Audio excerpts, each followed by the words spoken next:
Hello and welcome to season 13 Gman Division 4B week 4 recap.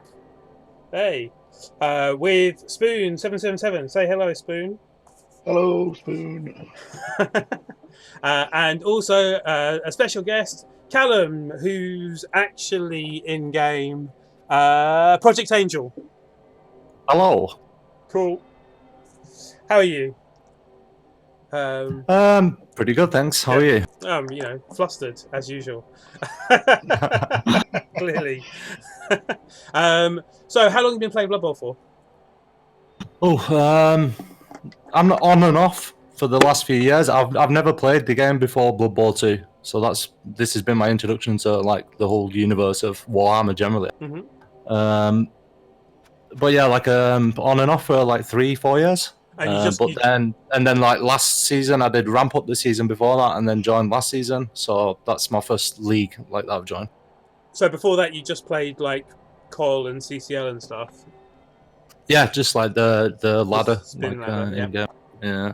Ah, Just that's why I think maybe I started off playing elves and then I've slowly degraded down to Nurgle now, just from playing that ladder and meeting chaos teams. Yeah, it's a very bash heavy environment. Although Rebels are pretty a bashy, league. I think. Hey, Xcam. There we are. We do have a viewer. Hurrah!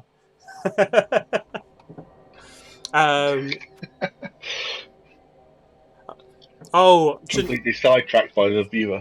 Yeah, and also by the fact that I showed your team and then realised, oh no, you got a level this week, and I showed it already. So hopefully people will forget what it was.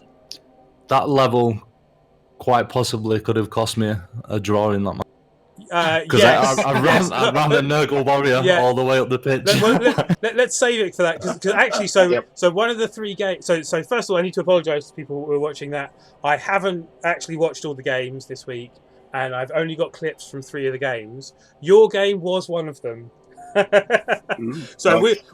we will discuss your choice of tactics around the second half of the game. Let's save that for later. So and you didn't play in Rookie League? Oh, because you've been playing for a long time, but just only in CCL. Okay, yeah, interesting. Yeah, so I did like a full season last season, and then I did like ramp up. I think they call it just before that because I wanted to join the rookie Blood Bowl, and then they looked at my Steam account and said, "No, you've got to join this big boy."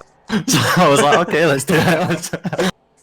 Yeah, I'm not a big fan of that. I've heard other people who've been turned away from the rookie league, and I think if people think they're a rookie and they want to start in the rookie league, they probably should. But anyway. Well, I understand it that if you're a more advanced player, like you, I understand the game at least. I've played enough matches. Mm-hmm. But I was more interested in how does the tournament structure work and like how do I turn up for games and all this, like the organization outside of the game, that kind of thing. Okay. So that's why I was more interested in going in the rookie league, trying where they might be a bit more lenient or helpful, and to introduce me to that. Rebels pretty generally. I mean, lenient's maybe not the right word. Like the days roll when they roll, and if you haven't said anything, you tend to not get into trouble, right? That's why I think it's actually the right decision because I found out that I'm playing people that I'm similar skill level, well maybe a bit less than most people, but I've understood it quick enough, and it was the right call. I should be playing it. Okay, yeah, cool. I think they might have encouraged you to possibly play like the Spin League, maybe in minors, rather than fully entering minors. But yeah, I don't know. So yeah.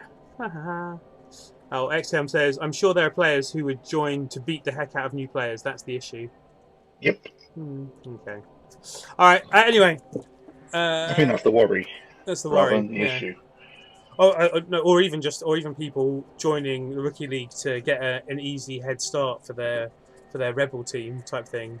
Get and then bringing them into the main league after they've been playing other rookie players rather than other equal players. But anyway, cool. So should we head straight on to the schedule or what we've there's first of all is Malekith King got the bye week, but it hasn't been rolled yet, so don't know how much money they're going to get, or where the MVPs are going to fall. So we might as well move on to that one. The next one was Grinch, Disco Dave's team against Drudici Violets, Eld Edarin. You said you watched this, is that right? Yeah, I've just sat and watched this one like 30 minutes ago or something, so it's still pretty. Actually, pretty interesting game. I like it. Just a 1-0. Mhm. Seems quite boring, but there's quite a few events. Who was the art coach? I forgot his name. Sorry, Disco Dave, Disco right? Dave, yeah. I'm sure if he's watching now, I can feel your pain because that game wanted him to lose. there was a. I'll start off like at the start of the match, but he can feel a bit robbed. But then again, 2 mistakes from him that cost at least a draw. Like he could have got a draw from it. Mm-hmm. But 2 massive mistakes in the first and second half at critical moments, and that was the game. It's funny how those kind of mistakes can multiply up. Like a small mistake, especially relatively early on, can cost you so much. I think Speaking of hi Dave. Hey Dave. Yeah, it was big misclick. Well, I guess I'll get to that in a minute, but. He went into the game. He had star player Ripper, which I questioned that, buying that player against like a dodge heavy team. He didn't really do much in the end. He had like 2 big guys stood in the middle of the pitch for most of the match, not really achieving much. I mean, but he also had a wizard as well. I think he got a babe and a bribe as well, and a lot of respect as well because he was trying his hardest to use up that bribe, and the ref was just looking the other way. So, yeah, it shows. I see 1 Kaz, 1 death, and 5 KOs. That death came from a foul. Yeah. But it started the match. The Orcs were kicking off to the Dark Elves, but they got a turn, like 1 blitz, kick off. Nothing really happened though. You couldn't really capitalise on that. The Dark Elves were playing like a pretty defensively, really slow and methodical, clever player, switching player when they need to from one side of the pitch to the other. I think by this point, Disco there might have been starting to get a little bit frustrated. He was doing everything he can to bring players down and start fouling, which was fun. It's fun to watch. And this resulted by turn 6, both of the Witch Elves were off the pitch, KO'd. But then, in fact, during this, the Elves decided to start making a push down the field. Mm-hmm. They switched play quite cleverly again, but Disco Dave managed to close them down, and then he used an end of turn 5 wizard, which popped the ball for him. It was a really nice wizard. But then, as he brought his Orcs over to surround it and secure the ball over the next turn or 2, the Drukis were able to recover the ball, and that was the first mistake that I saw. Was he went for a blitz that was unnecessary, and that lost him his reroll, which meant he couldn't pick up the ball. And if he would have just focused the ball that turn, the Orc team would have recovered the ball and stopped the touchdown. But instead, it led to the Elves recovering and getting the touchdown. And that was in the first half. Yeah, that was the first half. I mean, going back to the inducements, they were 550 TV down. That's a lot of. It was a lot, yeah. Of TV to be down. It's more than the CCL even allows you to be down in a matchup, isn't it? So there's an example of how much it is. It was. I just thought it was crazy that he bought Ripper. It's another big guy on the. Orcs don't really have. He doesn't have any nega traits. And the Orcs don't really have many better choices. It's a struggle with them. Yeah, Varag's all right, but you can get 3 dice against strength 3 players with Ripper, which is kind of better for actually hitting people than Varag, who's just got block, if that makes sense. Anyway, in my opinion. Or maybe a I think chainsaw we would have been spent a lot of interesting. time trying to discuss what we could spend 550k on. Yeah, we did last week. Anything particularly great last week. Yeah. I mean, the chainsaw was all right, but, he basically, Dave took a chainsaw the week before, and it didn't work out. So, Yeah. Mhm. Gotta give something different a go. And Ripper is fun, if Yeah. nothing else. Dave said, by the way, that your description was spot on, and he got a bit excited. Lol. Although to be fair, I did miss something out of that first half. Yeah. Like on turn 7 was the foul kill. Yeah. But it's not a big loss. It was just a 2 SPP liner.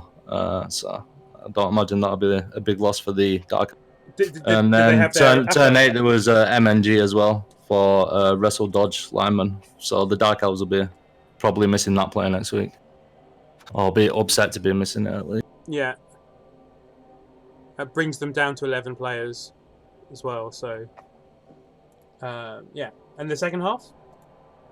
Second half, like I said, I think the gods were against Disco Dev on this one. It started raining. So that was not the best start to the half for him. Not really much happened. The Elves put a lot of pressure on, managed to close the ball down with a couple of failed pick-up attempts from the Orcs. Then the Orcs managed to recover the ball, started caging. The Elves sent a little cheeky Witch Elf through for a 1-dice block and used Wrestle to bring the ball down again, which I thought was great. Throwing that player in there while it's raining, just being really difficult, slowing the player down. Orcs managed to... In fact, the Orcs recover the ball from quite an amusing way. The Elves run in to try and pick up the ball. The ball scatters, and it scatters all the way through to one of the Orcs, the Orc thrower. Who just randomly rolls a 4 or more or 5 or more or something. And then it's just a case of caging, slowly moving up the pitch, but the Elves did really well then to recover their players from deep in their opponent's half and start setting up a bit of a screen. The cage moved slowly up the left side of the pitch. And yeah, like I said, every turn there was a foul, which was great. I think the one good thing I will say is he used Ripper Fours, he used grab. So at the start of the half, he pulled one of the linos through his line, behind a line of Orcs, and then just run over and stamped on him. To give him to really get a lot of assists around the foul. I like that. Yeah. So, yeah, that was nice. But yeah, and then this leads up to. Oh God, yeah, I feel sorry even saying it. Thinking back when I watched it, so the cage had been bogged down. He managed to free up one side of it and switch the player and free up one of his Orcs.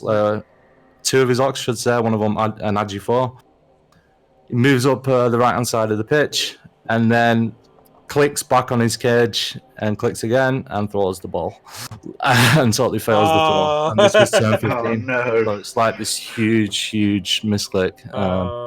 And everyone's done that thing where you click once and you see that line of video. No, right click. But he actually did it. He actually threw by mistake while clicking on a player. Oh, that's hard. It was so painful. But then again, I'm going to say some good play as well from the Druki Violets, because at that point I don't know whether it was half to prove whether they could have got to the ball and sacked the player, but they ran over anyway and sacked the Agi 4 Orc to ensure that they won't pick up and score on the final turn. So that was some clever play as well. But yeah, it was 2 big mistakes. Or one was a poor judgment, going for blitz in the first half instead of securing the ball, and the second half was just pure. Yeah, that's one of the things about Blood Bowl, isn't it? You want to try and not make mistakes. That's the kind of the first thing you want to do is don't make any mistakes. And if you don't make any mistakes, then everything else should work out all right-ish, not too bad, except for dice. Don't do that. Anyway, maybe. So I'm showing the Judiciary Violets because the dead player and the MNG, there were no level ups. The MVP went to the almost legend Witch Elf anyway. So and the touchdown went on a Blodge Blitzer who's still away. But there was a level on Disco Dave's team. In fact, on Disco Dave, who not only got the only Kaz, but also got MVP. So what do Nice. you give an Orc Blitzer with tackle as their next Mighty Blow. Mighty Blow? That's what I go for, I think. Yeah. Unless he's got a double for like dodge or something weird, maybe. He's already got an agi for dodge tackle. Oh, then no. Blitzer, but even so, a double, you'd still probably go. Yeah, there it is, Disco Dave. You could probably argue for guard as well. Yeah, I mean, he's got two guarders. Yeah. But yeah, He's got two tackle. No, he's got two tackle. He's got one Mighty Blow. I was like, he's got two trolls. Oh no, it's showing Ripper. Oh yeah, anyway. Rip. Yeah. All right, so he went for plus movement. Oh, that's not fair.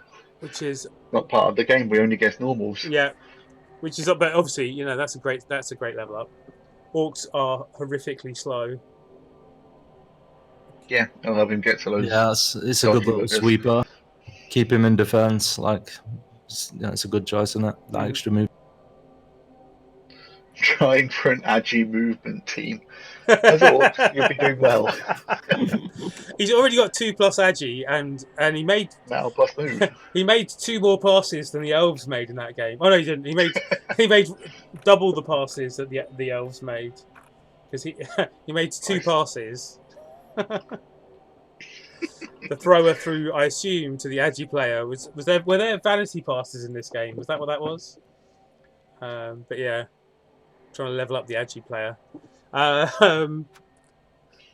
Troll next. Troll next. What for the vanity passes? There was one of the divisions I was recapping last season had a plus movement troll, and he died, and the player said he was happy he died because the plus movement was a waste of TV and not worth it. So fair. Yeah. Yep. That sounds exactly right. I mean, it's correct, but I still don't think I'd be happy with my troll dying. Okay, so then should we go into a new troll then to try and get block?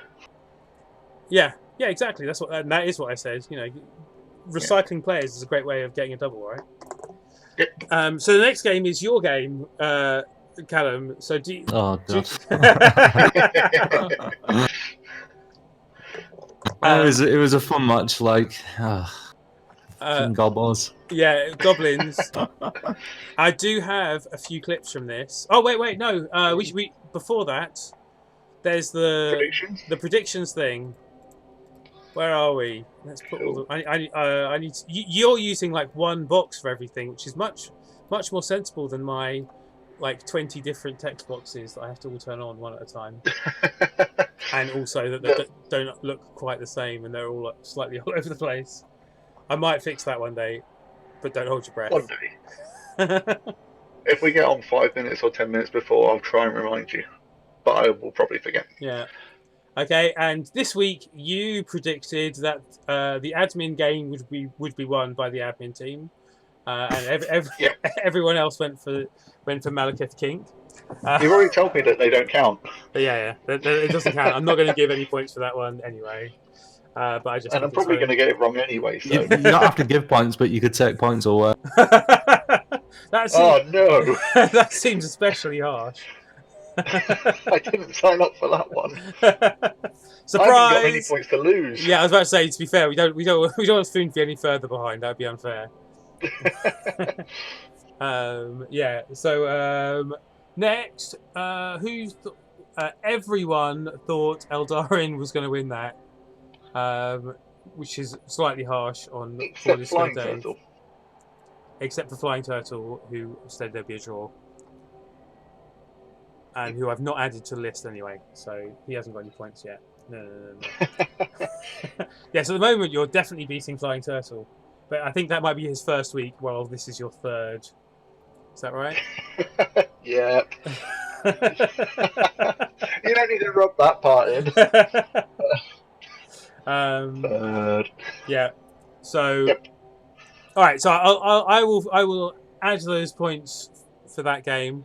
To everyone and add someone else in, but we can watch the first clip. Now, the first clip is not, so the goblins received, right, and it wasn't a particularly they didn't outplay you. It wasn't exciting. They just moved up the pitch not too rapidly, but they got away from you, right? What was happening there was Mhm. like, from my perspective, like I wanted to slow the play down at 1st, but by turn 3, I was 3 rotters down. Yeah. So I was a lot of players down. You did also you did have a lot of like random unlucky armor breaks, like. Well, yeah. So I was when that happened by turn 3, I was like, okay, so I'm just going to clear the way, and then try and just put a little pressure on when I can to try and get him to score as soon as possible. So I was like clearing the way, giving him a gap to go through, and then I left like one Pestigore down there just to keep trying to put pressure on the ball, just to say like, I can blitz you, I can get out, I can do something here. Yeah. Which like, because all I was thinking was, well, he's only got a few bribes and he's got a shit ton of things that are going to kill me on this pitch.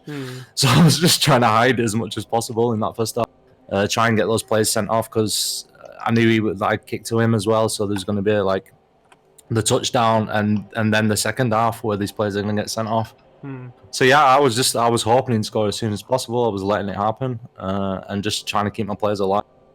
Yeah, and he did have he had both who is it, Bomber Dribble Snot and Fungus the Loon as well. So and Bomber was just like a spare bribe. He just went on the pitch for turn 8 after the touchdown, and then got sent off, and that was his entire involvement in the game. But he ran surprising how often that's the case. Yeah, well, I mean, basically he's rubbish, and it's 10k. He's 10. Yeah, he is a spare player and nothing more. I'm not sure if you'd pay 60k for him when the Goblins aren't at home.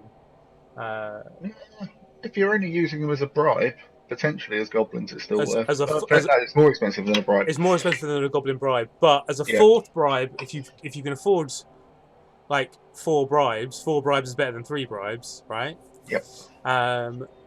Whether he always works like that, if the Goblins lose too many players, then he doesn't work like that because he's not keeping players off the pitch. But basically, he ran both ball and chains, let one of the ball and chains get sent off, used a bribe on the other one, and used a bribe on the chainsaw, and then had the third bribe to keep the chainsaw on for the second half as well, or something like that.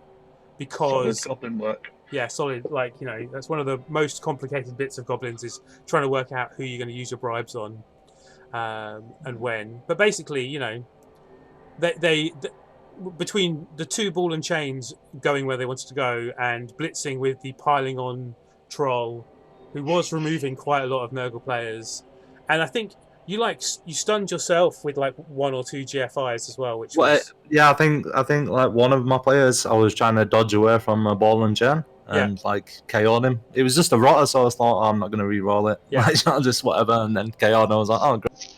It's one of those games. Yeah, but on the other hand, I think you only actually ended the game with 1 badly hurt, or was it? Yeah, one badly hurt rotter. Like one of your Pestigores. Oh yeah, I got really lucky in terms of like not losing any players from my next match. Got to level up a couple of levels up, maybe. I came out of that okay. Yeah.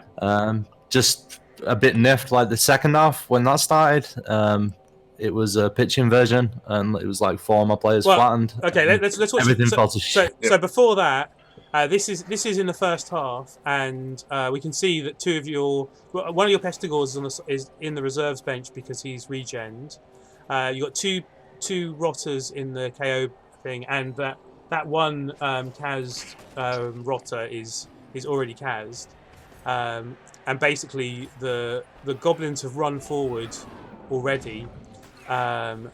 Into your area, and like the slow players are mostly left on the end of the pitch. That Pestigore who you were threatening with was blitzed by the block pogoer, and what I love about this, and the reason I showed this, is throwing a goblin to do a foul is the most Goblin of Goblin things I've ever seen. I really like that, but yeah, and it was a KO, but obviously. That's all this clip is. It was just silly, but yeah, turn 8, your KO.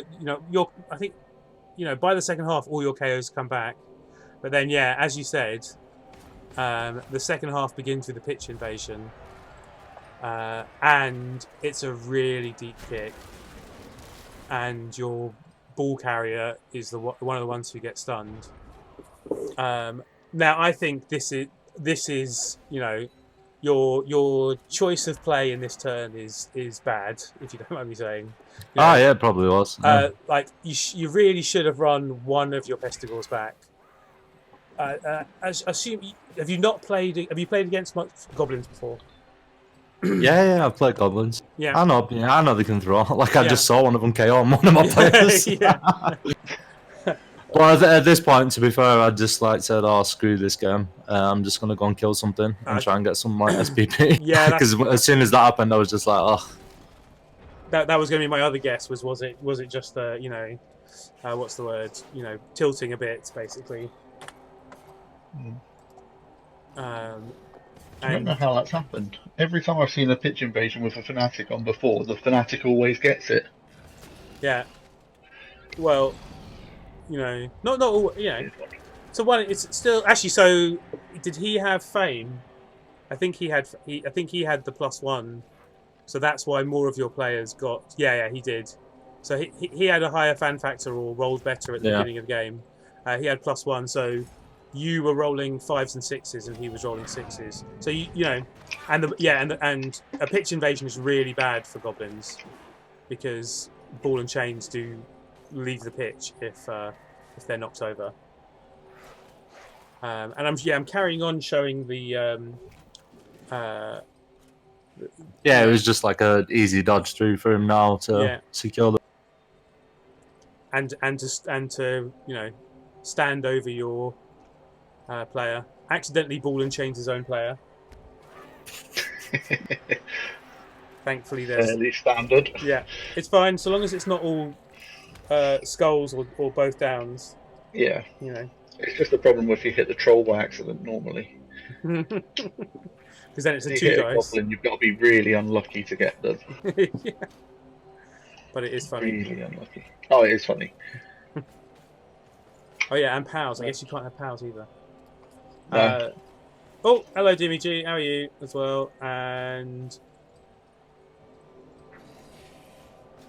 you always it was. And hi, Spoon. Oh no, we're talking. Fine. What? Hang on. I just saw. I was like, who are these other people who've talked in chat? I'm gonna say hello to them, and then No, I'm talking to chat as well. Yeah. Multitasking. Yeah. No, I'm not very good at multitasking. Yeah. And so and this frustration there as well, just re-rolling. He's got 3 lives. Why won't he go over? Yeah. I mean, to be fair, they're and then of course failed GF. That was the killer. Logical outcome, I suppose.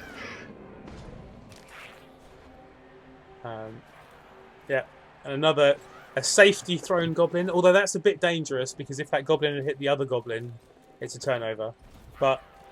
And that's basically unlikely. It's it's very unlikely, but it's still a chance. Yeah, true. So that's that. And basically, that's a bit of a rough place there. Yeah. But then and then they got a blitz in the next kickoff event as well. Wow. But you were it was a really, and again also a really deep kick. It was so deep, it went off the sidelines, right? And so you decided to give it to your warrior, who was on 15 SVP. Yeah. I just thought, at that point I was like, to be fair though, I had enough turns left to get another score, and after that, I ran that warrior up the pitch, and I think there was 3 or 4 turns left. The next kick landed just in front of my warrior, but then it was the goblin team just gobbled up the ball, and he played really well. He hid at the back of the pitch. He was doing everything he could. I sent a zombie up the pitch, a rotter, to go and follow him. Mm-hmm. Doing everything I can to try and get to the ball, but no, he just shielded the ball and just played really well, really defensively. Yeah, no, I got to the running away bit as well, and I do. When you said earlier, giving it to the warrior kind of stopped the it being a draw. You're probably right though, but you almost made it. But and it would have given if you'd have given it to a pest. Actually, there weren't any pestigores that far forward anyway, were there? So you wouldn't have got. You might have got another turn out of it. Yeah, I might have been able to squeeze one more turn out of it. Yeah. But and I mean, by the way he defended that ball, though, like I don't think one more turn would have done it anyway. Yeah. He really did well when he. Yeah, but he ended up with like 8 or 9 players in the Cavs box if you include all the sending off. So, you were up players. You never know. One more turn might have done it. But ifs and buts and all that. You got 2 level ups. The Claw Mighty Blow Block Warrior and the Guard Warrior both leveling up. The Guard Warrior being the one that you decided to give the ball to when it came off the pitch and score with, which is pretty cool, I've got to admit. I assume the guard is getting block. Spoon, do you? I already leveled them up straight after the game. Yeah, I know. And I think I get. Maybe you can tell me. I forgot. I got block. And so, what did the Block Mighty Blow Claw player get though? That's the question. Oh, tackle, right? Tackle. Did I get tackle? Yeah. I was going to go either tackle or guard. Yep, you went tackle. My idea with those is because I'm doing another Mighty Blow one to just give them both tackle. I've got enough guard, like kind of now with the Beast and the 2 others. After that tackle, if he levels up again, then I'll get guard. Yeah. But I think like it's a nice little selection there that he's got now. Like he's all right. If I can get one more of him and build the other 2 up as more of supportive, like maybe get like Stand Firm or something if I can on like next on one of the guard block ones. I mean, Stand Firm actually gets you more hits as well. So, Stand Firm eventually on the Mighty Blow Claw players means they can't be pushed away as well. But I like that. I'm a big Stand Firm advocate, and also later on once you get if you ever get to the to the point where you're playing elves with a natural one-turner, having more, 3 Stand Firmers with a bit of tentacles and disturbing presence around them makes one-turning a lot harder for the opposition. Just a little bit. I have never. Why is Dimmy G saying I've never tilted? Shame. That's a joke. Yes, he has. I've seen him tilt, and and the words Manchester, or but I assume that's the recognition of the accent, and not mine, obviously. I can't do a good Manchester accent, so I won't. Anyway, all right, fine. We don't need to. Callum does the Manchester accent for us. Exactly. It's great. I've got more of the rough, like great Manchester accent. I'm from Mulder, which is some small town you've probably never heard of, apart from during the race riots, like 15 years ago or whatever. Yeah. I went to University of Manchester, so I know. Oh, really? Okay, yeah. So it's not a great place. So, it's not too bad. But yeah, anyway. But yeah, I don't think I think I've been to Oldham once or twice, maybe. But yeah. Anyway, whatever. It's enough, right? Yeah, exactly. Even when I was a student in Manchester, I was still a southerner, so I mean, as in south of Manchester. Anyway. All right.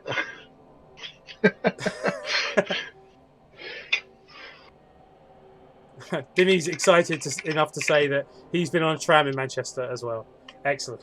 I've been on a train. It's like going on safari. Dave likes your team. Yeah, so where I was actually going to go is what about the Pestigores? Your warriors. Usually, what happens is the warriors lag behind the Pestigores, but your all my Pestigores kept dying last season. Yeah. so the warriors have overtaken them now. But yeah, so that's how I ended up like, because the Pestigores kept getting taken out. I was like, well, I need like a warrior killer. Because like I need something double armor burst. That's harsh. Yeah, so with these, like I'm just trying to get block on all of them for a start, and then I can buy the 4th one, and then maybe start doing some fun things. Like getting some non-standard level. Tentacles. Yeah, maybe like Oh, if I no, get a strength on one, he's Well- getting tentacles. well, clearly- just stab him like harass the ball carrier. all right. You know, your warriors are probably the only real difference between warriors and pestigores, other than the strength and the armor. He says, deciding to ignore the two main And the reasons, speed. is foul appearance. So you should just give all your pestigores foul appearance, and that way they'll live longer. How about that? Or maybe not. I'm not Entire sure team I of- agree with that. Entire team of foul appearance. It kind of gets annoying, but yeah, it's not worth the TV at all. The noise it makes is great, so why not? Yeah. Yep. Yes, guard guys don't level because they're busy helping people who are doing the actual hitting. Yep. Well, like thankfully, like from that last game, he's got blocked now. That last warrior, so Makes all the difference. now I can at least start punching a bit Yeah. more. That's going to be useful. Dimmy wants you to get Mighty Blow on all of them. Yeah. Like a proper scary Nurgle team where everyone's got Claw Mighty Blow. No one gets guard or stand firm. just kill machines. Anyway, all right. So should we move on to the next game? That's enough of that. Yeah. Oh no, we need to talk about the Goblins level. We do need to talk about the Goblins level. The Goblins got a level. So Meaty Tug. Such a great name. Meaty Tug leveled because he was the touchdown scorer. And I guess no one has any idea. Let's assume it's sidestep. Sidestep, diving tackle. Uh, Catch? No. He's already got one with catch, hasn't he? Yeah, well, he has already got one with catch, and yeah, okay, he's ignoring what I was going to say, so anyway. I was going to say I'd want the plus movement to get catch, but he went for sidestep instead, so I don't know. He's also fired him and bought a new Meaty Tug instead. Oh, yeah, Meaty Tug is back down to 0 SPP. So the real answer is fire and rehire, which might also explain why his entire team have so many doubles. It's a solid choice for Goblins. Fire and rehire. If you can afford it, and he's got quite a lot of money, actually. Yeah, After got 140k saved up, so he's not putting himself in a terrible spot for that. Yeah. And so also, who thought Goblins would win? Only one person. Not many. Mr. Mojo Rising is now at 5 points because Oh, I missed Mr. Majorison. Majorison. I was going to say Majorison. If I'm not thinking, I will say Majorison. There you go. I think. Did you? I didn't finish. I must have not finished. No, I didn't do spoon. I haven't done. So this is why I'm on the lowest points. I realised that's not why, but you know. Dimmy's calling us noobs. Yeah, I'm fine with that. I personally think the noobish nature of this recap is part of what makes it endearing. You know, Part of the charm. Part of the charm, exactly. Which also means Mr. Majorison should actually be on 6 because I didn't give him 1 from the game before either. Okay, so now everyone is correct and present. So let's go on to the next game. And the next game is Mr. Majorison's game again, the Chicago Bullshit against Chaos Black Nightmares Michaelis. Yep. I will, Dimmy. I will. Don't you worry. And I haven't watched this game, so I've got no idea what happened, other than the fact that the Kislev won. But at a cost. But at a cost. Yep. Did they get any levels as well? No, but they lost quite a few of them. Oh, really? I think they're my next match, so please tell me. Oh, Mojo got beat up that night. Well, he didn't. Go out in the chat the following day. He didn't really get beat up so much because only 2 players ended up with even with badly hurts. With injuries. But both players rolled dead. Yeah. And he appoed one of them, and it was still dead. And those two players were both the plus Agi Kislev. So there was a Blod Sure Hands Blitzer with Agi. So an Agi 4 Blod Sure Hands Blitzer. And he got the MVP as well. Who also got the MVP for 4-man. And also an Agi Wrestle Strip lineman who also died. The touchdown. Sorry. That's terrible. Such a rough game. To be fair, so the Mighty Blow block blitzer at the bottom, he did get a touchdown and a Kaz. So the team left that game with 5 more SPP than it started. Which are you including the 59 that it lost from the blitzer or the 53 from the lineman? I'm not including the 102 that they lost from the 2 players. No. No. Oh no, it's a rough one. that was bad. I mean, but he won, and that's the important thing. He did. Yeah. So 9 armor breaks, and from the 9 armor breaks, 2 deaths. That's pretty bad. 2 really important player deaths as well. Harsh. I mean, I hope he's not listening Probably to me his laugh. best 2 players. Yeah, but oh my god! As a Kislev player, I feel so much sympathy for him. But as the strength up catcher comes back next game. I mean, like plus Agi players are plus Agi, like Agi 4 players who aren't catchers in Kislev teams are what make them so much fun. You know, being able to leap with strength 3 players and hit the ball from anywhere is what makes them amazing. And that's Xcam's telling us he had about 3 1-in-9s failed. Otherwise, he would have scored another good time as well. So he was unlucky to not win by more. He did take out a little bit of revenge on the Chaos team. He only caused 1 casualty, and it was a move down on the Minotaur. So I've managed to switch view over to show the 2 dead players on RebelNet because I figured it was worth doing that. There's a lot of dead players on this. Yeah, I was just going to say there's a lot of skulls on that page. I think that strength up catcher near the top died this season as well because he had 2 strength up catchers. He did. He was Agi busted, so he fired. There was talk about whether it was worth keeping him or not. I think no, probably not. No, you're right. Probably not. It's too expensive for strength 3, agility 3, I think. And look, I have got shortcuts now, so I don't need to show people OBS when I'm changing scene. Isn't that cool? Wow. Yeah, we have that. That's a step up for me. There you are. See, Dimmy?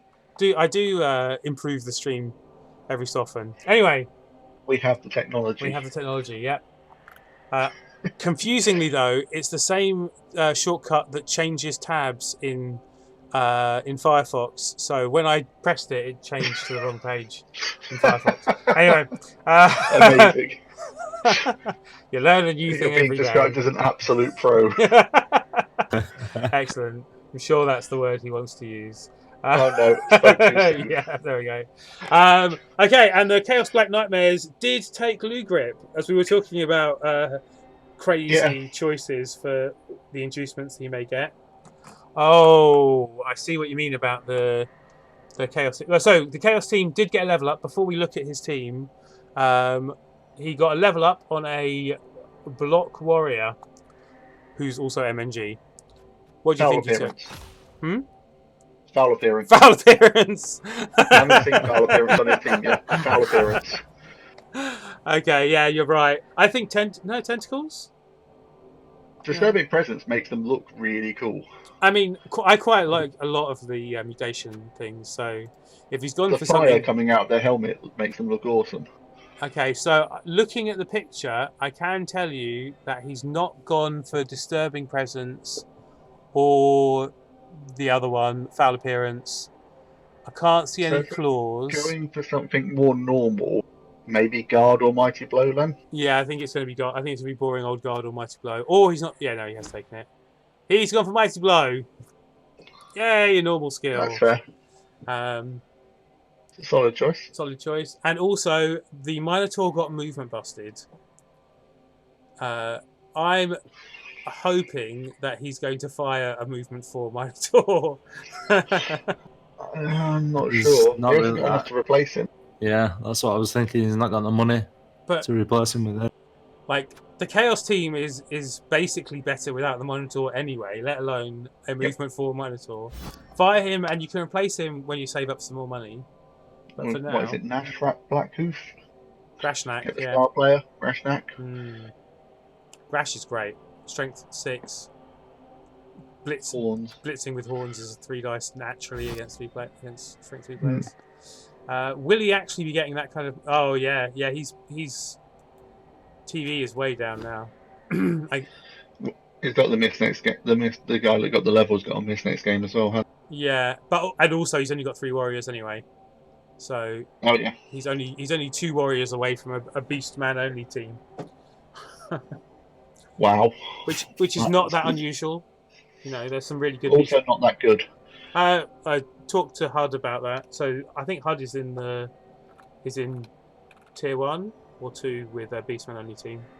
Oh wow. Yeah. Fair enough. Or Beastman and a Minotaur. Hoofs only. Unglets. Horned players only. Anyway, yeah. That sounds like 1 minute where they're using a gimmick. The 1 minute team I had, they were only allowed to take the same skills the Minotaur got. So until the Minotaur started leveling, the only skills the Beastmen were allowed was Mighty Blow or Frenzy. Or Thick Skull. Oh, Sorry, Thick Skull. That sounds. Oh no, there's no Thick Skull on a. Oh yes, there is. Yep, sorry, I'm blind. Yep. Yeah, there is. Sounds like a lot of fun. Yeah. That is quite good. I like the idea of just an entire team of Frenzy anyway. You know, give me corn any day. Anyway. I'm not trying to cope. So yeah, I guess less SPP but and less value. Okay, fine. Both teams have been a bit damaged by that game. Yeah. I think that Nicholas likes his Minotaur. Mm-hmm. He seems to use a lot of actions with him when we've watched him before. And he would do most of the blitzes with him. Yeah. So it is a shame. I think when I looked, I don't think he could have done more. He's not like a crazy use the Minotaur every player like considering some of his skill choices.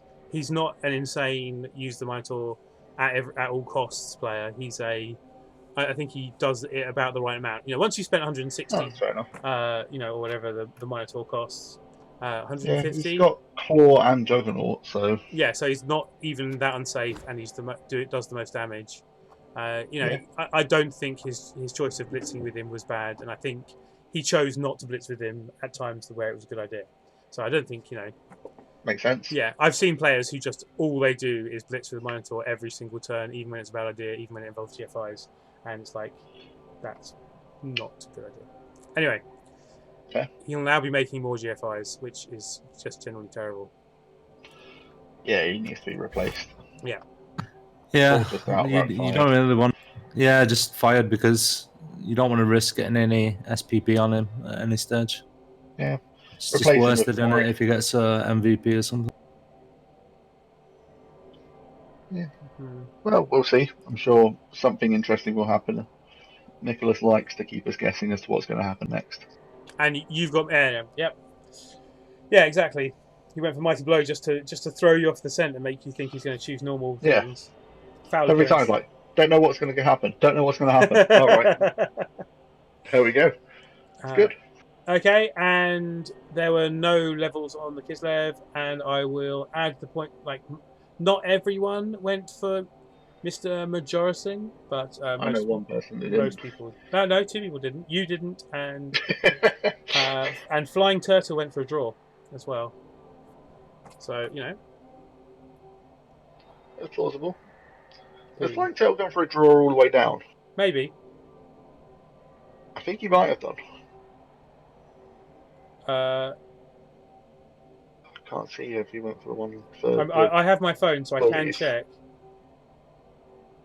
Everyone that I've just looked at, he's gone for a draw on it. In fact, he's gone. No, he's not gone for a draw on his own game. Oh, did he not? No. Ah, fair enough. Wait, am I looking at the wrong place? I think he did go for a draw on that, didn't he? Wait, am I looking at the wrong week or something? What the hell? Oh no, he didn't. No, yeah. So he went for a draw on everything but his own game. Where he backed you to win. Sounds like a nice guy. Yeah. He doesn't want to hurt anyone's feelings, but he wants to be involved. Yeah. Like, so he just backs everything as a draw, and then like his whole match is a loss. I can't lose the flying turtle. I mean, you literally probably can't, to be fair. Oh, wait. Yeah. So far he's not been right. So, he's not got any points yet. I've got company. Yeah, exactly. All right, so the next game after this, I will do this one, don't worry, is Supra's Bloody Bullies of Baria against Kamazima's Things You Do Not Want. And actually, is this one that's not been played yet? It is the one that hasn't been played yet. This one hasn't been played yet. Okay, so don't know when, but we'll either have to remember to cover it next week or just forget about it. We can try. But, we'll need to remember when we're talking about the following games that it's not happened. So, all right, on to game. Let's not make promises. So, have I mentioned previously that I hate Zons? It's come up before. We are Zons against Barkengrad.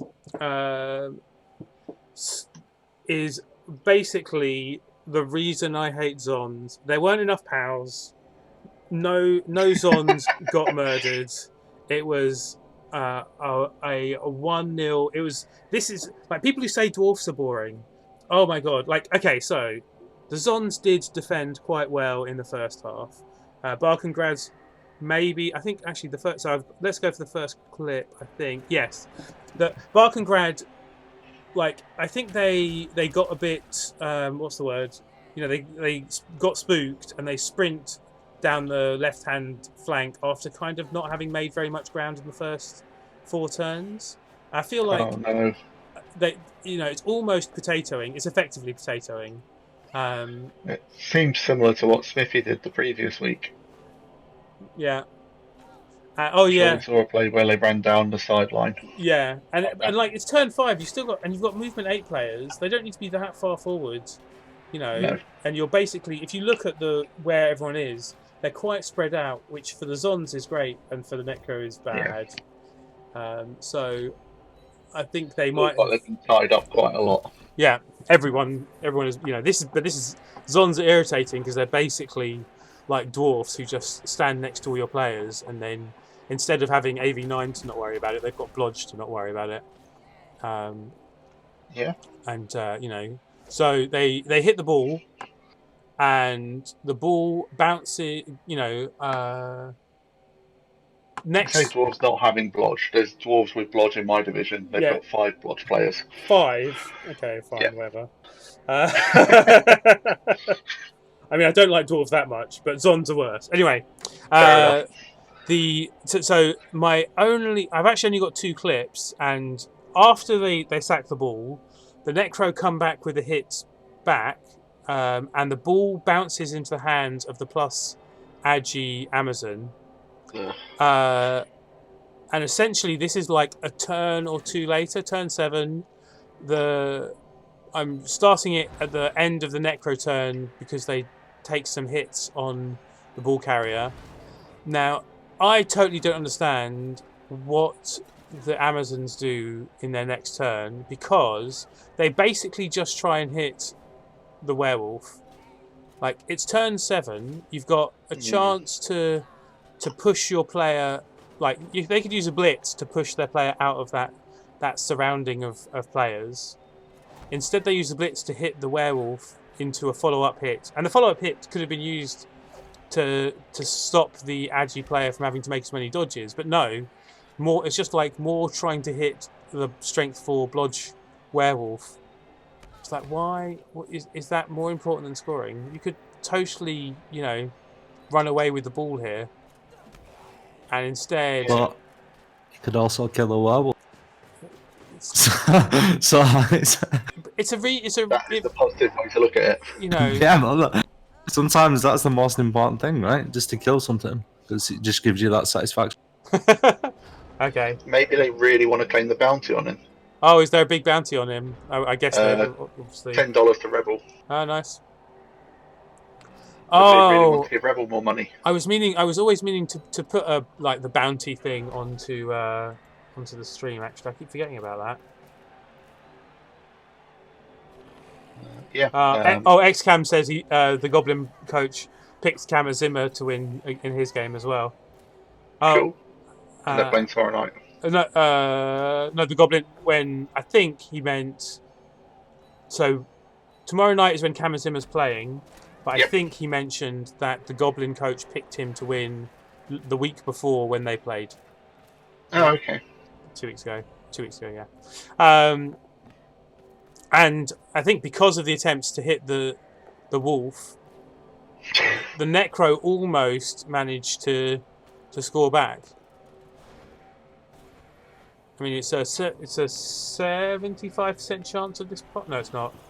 Yeah, it is. Yeah, it's a 75% chance of this pass working. Maybe a bit less, including the catch. Yep. But it doesn't. Nope. No. And the Zons don't have anything left to attack with. And then, in the second half, it was even more dull display of Zons wandering up the field, not getting killed. And they score 1-0. Feels like a harsh description of play from Smithy. I mean, just wandering up, not dying. I mean, how dare he?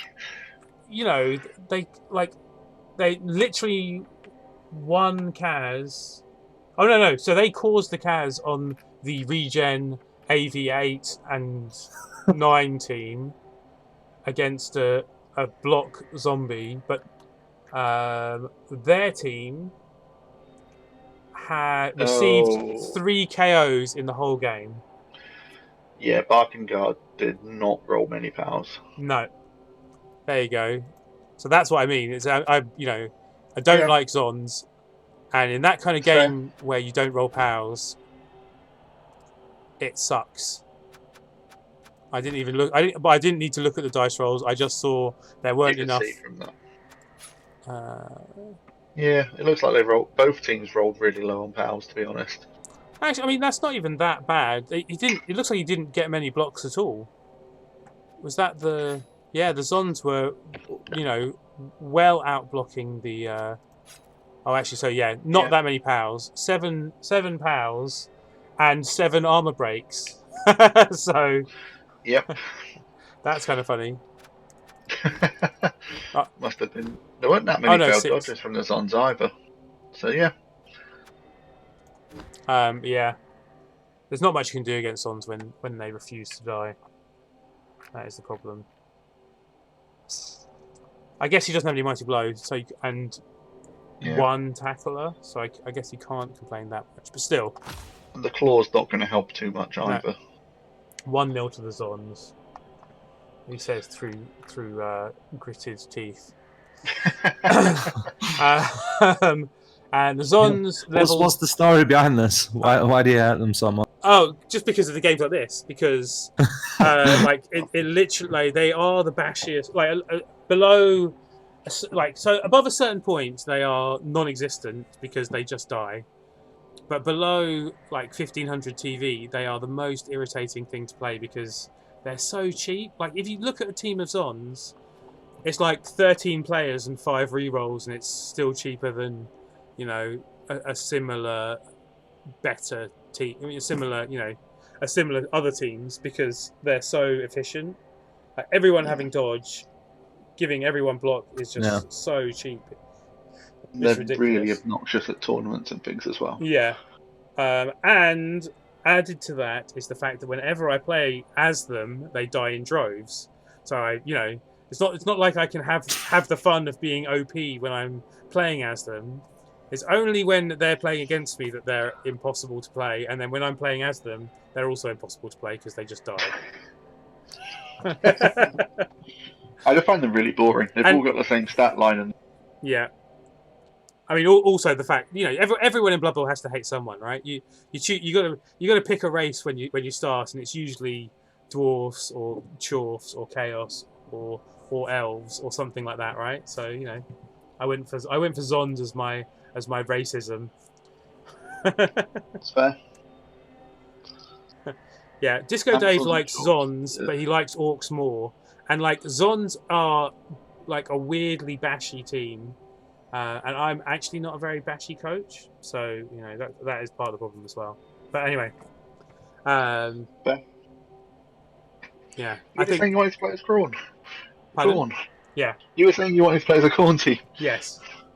Khorne are actually more agi than Zons are. Like Khorne actually have like good players with agi access and stuff. Just because they got lots of frenzy and you want to give them guard. And they have the best big guy in the game, doesn't mean they're just about killing players, although they are great killing players. Anyway, that's enough about that. Let's talk about the game.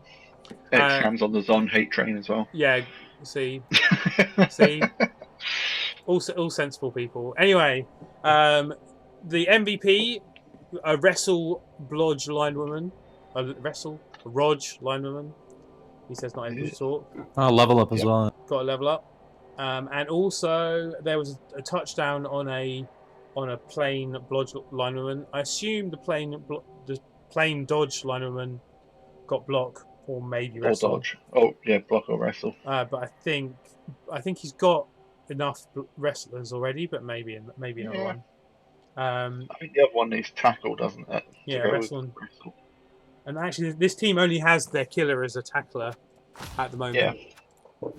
Yeah. And yes, sure. It is all. Yes, exactly. So, tackle on the wrestler and block on the touchdown scoring linewoman. They're solid choices. Yeah. I mean, look at this team for 1670. Ugh. There's a lot of guard on that team. Yeah, 3 players who don't have Blodge or Rog. One of them has plus strength. There are 2 plus strengths. There are 2 plus agis. There's a killer. There's 5 guards. Guard. And we're already getting into the, oh look, I can take stand firm and I can take kick off return, which aren't that important skills, and it's still like luxuries. Yeah, luxury skills.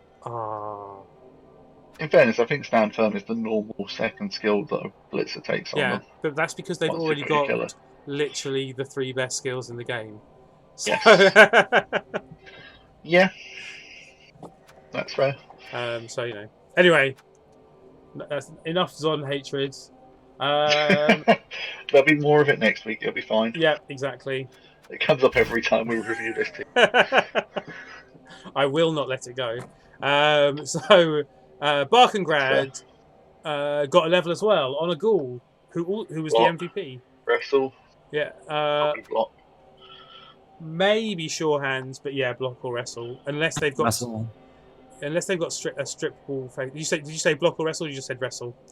I'm saying I'd go wrestle. Okay. On a go. Wrestle. That's fair. He's got plenty of block around. And especially with that plus strength, agi, blodge, werewolf. Yeah. And yeah, he's gone for wrestle, indeed. Nice. Yeah. Solid choice. Yeah, it's good one. That MVP on that ghoul was the only SPP that Barkengrad got out of that game. Ugh. That's what playing against Zons is like. That is. Anyway. I thought we were done with the Zon hate for this week. Okay, sorry, yeah, we are, yeah, totally. Circling back round every time. Sorry. Okay, let's move. I still haven't done the predictions for the last game or this game because I was consumed by Zon hatred. Literally. Well, not literally, but so the next, in fact, the last game was disturbingly rat-like, the Skaven against X-Cam and his elves. I assume the laugh was either you've just... Oh, you saw this happen, or...? I saw it pop up in the Gman thread on the Rebel Discord channel. and saw the score, and it's mad. Yeah. Okay, so I start on turn 1 just because. So XCAM only has 11 players, and in turn 1 he makes a dodge, which is dead. Now, with only 11 players, even though it's a loner, and you've one of your catchers got KO'd with the blitz. Would you consider appoing that? Probably not, but I probably still wouldn't. No. Just because there's so many nice players on the team. Yeah, Apo rights only for like the select few on this team. Not even the thrower, I imagine. I might consider it if it was like playing for playoffs towards the end of the season. Is that why you've got so much tackle, Disco Dave? Is you're preparing for the Zon game? Anyway, sorry. Yeah, go on. Yeah, if it was like in the last couple of games and to get into playoffs, then maybe contemplate doing it for the loners and stuff. But this early in the season, he actually ended up. I think he actually ended up being quite lucky. So he lost like 2 players really early on, which is not lucky. But then he didn't get very many removals in the rest of the game, which, considering the Skaven were fouling, I think one of the kickoff events was the get the ref at some point. Nice. He should have been fouling anyway. He had plenty of spare players. Yeah, he had like 3 spare players as well, and none. I'm not giving away too much of a spoiler by saying none of the Skaven got injured at all. While the 11 elves slowly did leave the pitch, but largely KOs and stuff. XCAM said he will never Apo alone on turn 1. Okay, never Apo alone on turn 1. I think that's probably that's probably right though. Yeah. So the Skaven. Wait, sorry. So that was the. That was the first step. Yeah. So that was the Skaven getting the ball. The elves setting up in defence. The Skaven slowly moved forward and stall with not too many elves left on the pitch, and sit around. End up being forced to score because they go for some hits and leave themselves like a little bit open, so they kind of have to score on turn 7, or maybe there were KOs. I can't remember. Were there KOs? XCAM said that every foul there wasn't a get the ref, and he was the one that was fouling. Yeah, XCAM was fouling too. Yeah, I did see that. He says that he doesn't think that the Rats did any fouling. Oh, really? Oh, okay. Which would be surprising. Yeah. Someone needs to teach Disturbing Rat-like how to phase rats. Should be definitely be fouling. That was a nice touchdown, to be fair. Yeah, it was. Just watched it. What? You're paying attention to things? Yeah. Like. You're supposed to ramble on about something random while the game's on in the background. I'm going to watch it again just because I think there's like it could have been slightly better. Like he does this is a dodge away from tackle, which is obviously a 2+. The throw is fine and the catch is fine because they're both 36s. No, this one is alright. This one is alright. The handoff is to another catch player. Oh, the initial dodge was away from tackle. Yeah, and then this dodge is also away from tackle, and there's a GFI. Yes, the blitz is. Yeah, and the blitzes are 1 in 9, like, and 2 1 in 6s. But you kind of need to score, I guess. Oh, fouling the piling on mighty blow rat that carried on rolling stuns. Oh yeah, that was right. Yeah, and actually the stuns were, I'm a big fan of fouling the piling on players just to try and teach them not to pile on. Yeah, but also probably work, but also the stuns is a turn of not being hit by a piling on player, so it's just generally a good idea, right? Yeah, definitely. Even as elves, always happy to hit them. Yeah. Even as elves with 11 players, you can see that there are 2 players in the elf Kaz box on turn 8, and that one of them has been sent off. So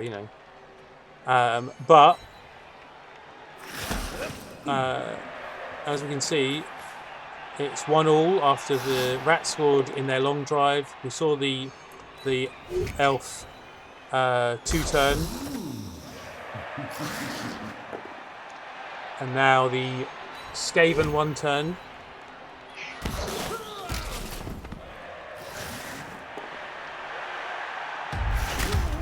Why do these 1-turns never work for me? I don't know. I imagine the last couple I've tried. Oh, which I don't is even attempt unusual. them. Xcam says that player doesn't have dodge, so tackle is irrelevant. I think that was the second one. I think the thrower that threw it originally Yeah, but was either next way, to tackle and didn't have dodge. either way, I was saying it was dodgy because there were too many, chances for something to fail, rather than it being because he's anyway. Yeah, and then I'm also showing. Were you a square too far back there? I think as well, Xcam, with the setup.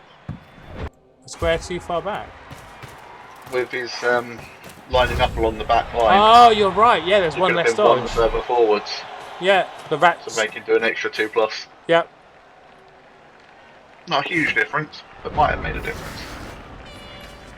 Yeah, I mean, also, if we're going to be picky about it, could you have filled in the 2 squares in front of the player he blitzed and get a push from that straight away? So instead of the first block being just pushing into a gap, you push into one of the 3 players in front of him, who then pushes into the sidestepping gutter runner. Yeah, that's fair. And then you save yourself. Is there a GFI there? Yeah, you save yourself a GFI. And also, I mean, this last block could also have been a push. Yeah. If it was later in the match, I would have been tempted to put the sidesteppers on the line as well, but only at the very end of the match. Wouldn't have thought about that otherwise. Yeah, not at the end of the half. You wouldn't think about it. Not at the end of the half. At the end of the game, if it was going to cost you the maybe, but end of the half is probably not worth putting those guys there with a 5-man guy around. But also, I mean, the elves also do the 1-turn with a gap in it, which I don't think's quite. I think it could be done better. I'm not an expert. I've done them a couple of times, but they normally fail. Yeah, they normally fail. Just generally. Yeah. But especially like the Rats. Why are the Rats, all together on turn 8, when the elves have plus movement, plus agi, in fact, capture. If they're going to do that, they want to be one further, try and make it difficult to actually get that initial block off, potentially. I mean, it kind of does force a 1 in 9 dodge, because once he gets pushed into place, oh no, it's not 1 in 9, it's 1 in 36 because he's agi 5. Yeah. Easy. Maybe he thought it was the start of the next half or something. Yeah. But yeah, so that's 2 1-turns in a row. Ridiculous. And that's 2 Nice. all. He said Xcam says he forgot it was still turn 8. Yeah. Which makes sense. And the Rats get a blitz on the opening drive of the elves, which obviously I would have been pretty irritated about.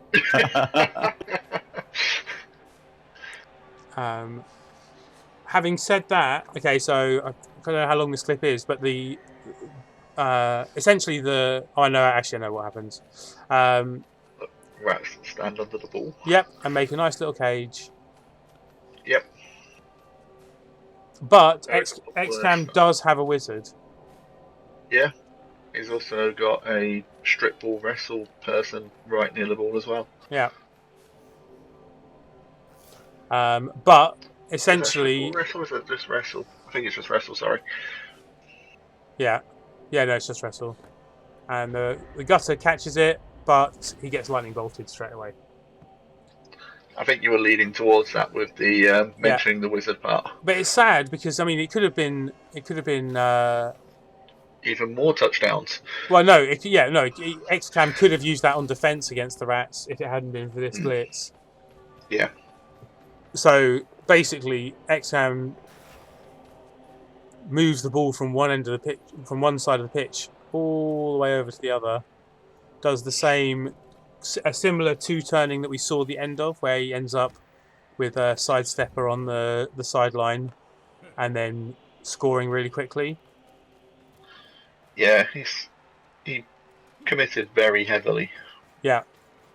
To the blitz there.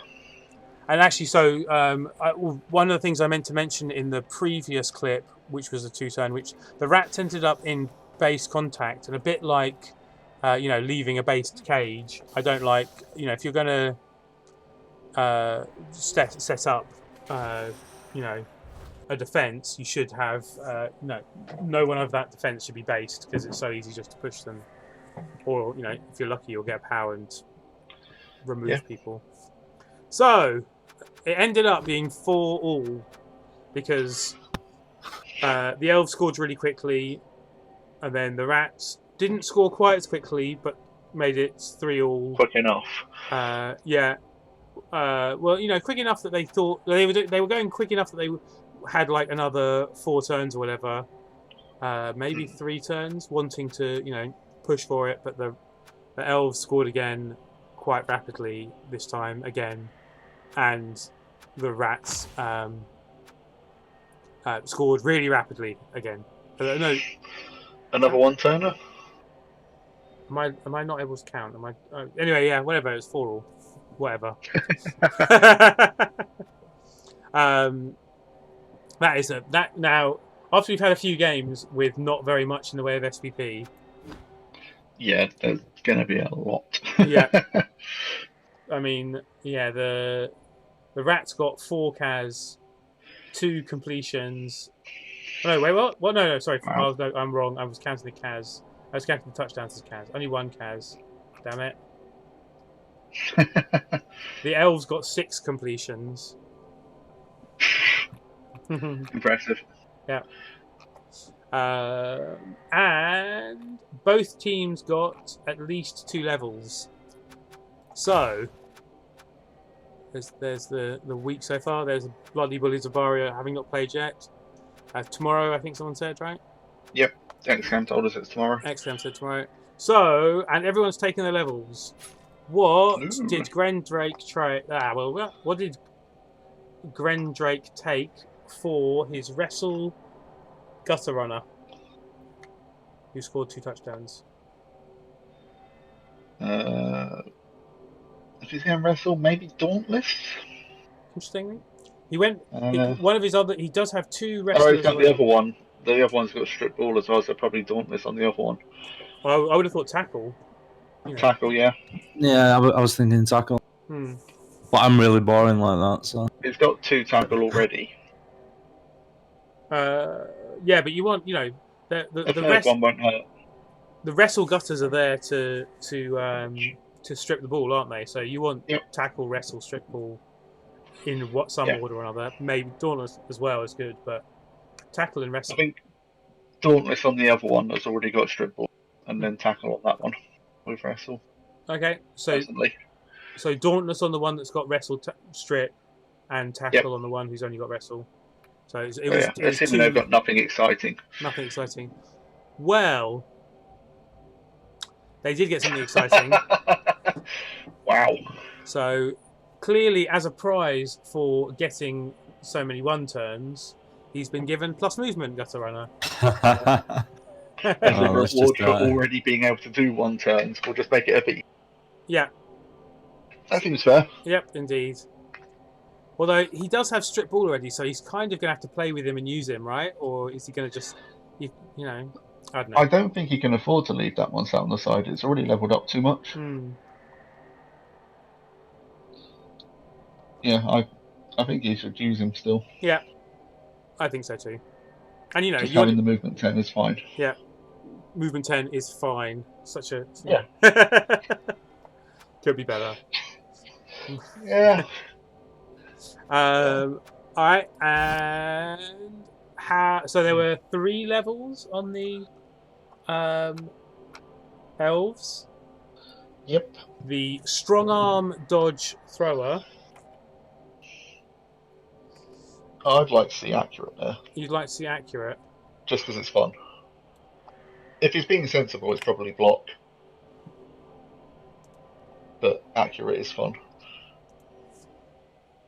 Yeah, I'm just a really boring Blood Bowl player. I'd go for block as well. Just do the basics well. I'd set block every day.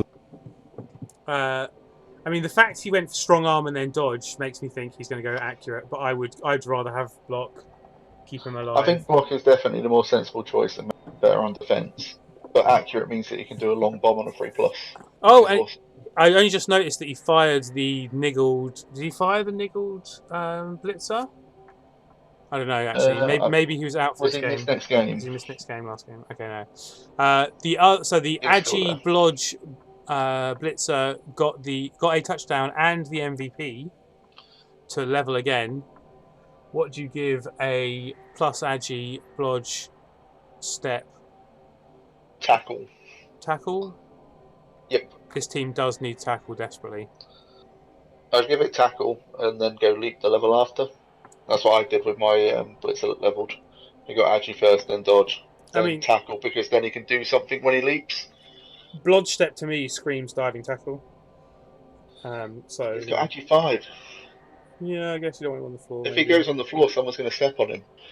Yeah, someone's going to hit him and step on him anyway, right? Oh, that is the niggled blitzer, and the other one was MVP. Oh, fair enough. Yeah. Yeah.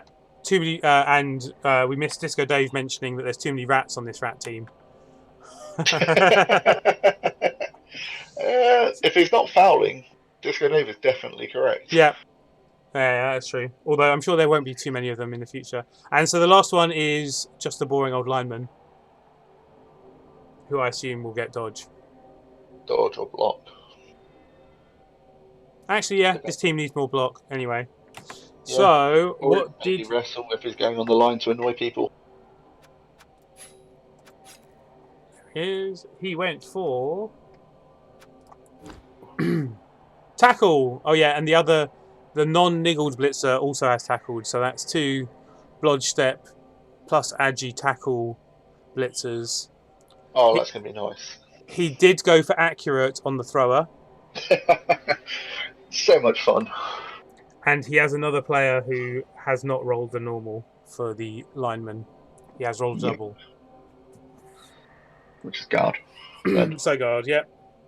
Yeah. I don't think there's any choice. But a guard who's going to probably be put on the line every game. Yeah, it's true. It's going to be a sad time for him. It'll make, even if he's not going to live for long, he's going to make the other guys live slightly, possibly. Possibly. Or are you actually going to protect him, XCAM? Anyway, let's see. I don't know how you do. I don't know how you protect him. XCAM does get this bye week though, so he gets a week for his 2 beaten up players to come back. You get a lot of cash from the bye week as well normally. Yeah. So you might be able to afford someone extra. Get the full lineup. Might have a bench, or a non-niggled blitzer or non-niggled thrower. Benches are a lie. They don't last long. No, they don't last long. I got a bench and I got 3 missed next games the next game, so I'm back down to no bench again. Yeah, I've got a Skaven team in another league, and they got up to the point where they had 200 gold sitting in the bank and 15 players. So I was like, I'm just going to buy the level 3 stadium because it'll be funny. And next game, like six players died or something. Or like, not quite died, but armor busted, niggled, strength down. No. I have 6 less players on my team. I no longer have a bench. Wow. It might be 5 less and a miss next game, but I've gone from having 15 players to not having a bench next game, or the game after, or the game after that, until I bought more players. If you're playing at such a high team value, you might be able to induce a bench. Yeah, true. Maybe. XCAM says he will be on the line despite getting guards, but he also, he might also be fed, touchdowns to try and level him, maybe, or passes. Get him safe. So he gets block and guard on the line? Yeah, exactly. Yeah, it's fair. I can understand why. It makes perfect sense. You can't be putting like 100k catches on the line just to protect a guard lineman. And so we don't have the bot yet because the day hasn't rolled. So we'll just have to talk about our things, and then we'll talk about the next week, and then we'll do the bot afterwards. Or are you going to take notes? I don't have a pen and paper this time. Weirdly, Okay, I will try and grab one. I can take notes. Actually, give me a second. Cool. How am I going to do this though? I'm going to do this way. I mean, I still haven't given like the points for the last 3 games yet, but I'll do that after the. Excellent. Oh no! I know how to do this. I know what the best way of doing this is. So you're helping me save face. It's great. Yeah, exactly. That's the entire point. We don't need to dwell on how badly you're doing at the predictions. There's something about guest recappers doing poorly on this. Yeah, and in fact, I was talking to someone else. So you were saying that your guest on your channel is not doing well, and my guest on my other recap of my own division is not doing well. So that's three guests. 3 guests that are doing poorly. And I came up with a possible reason as well. All right, so yes, I will make notes.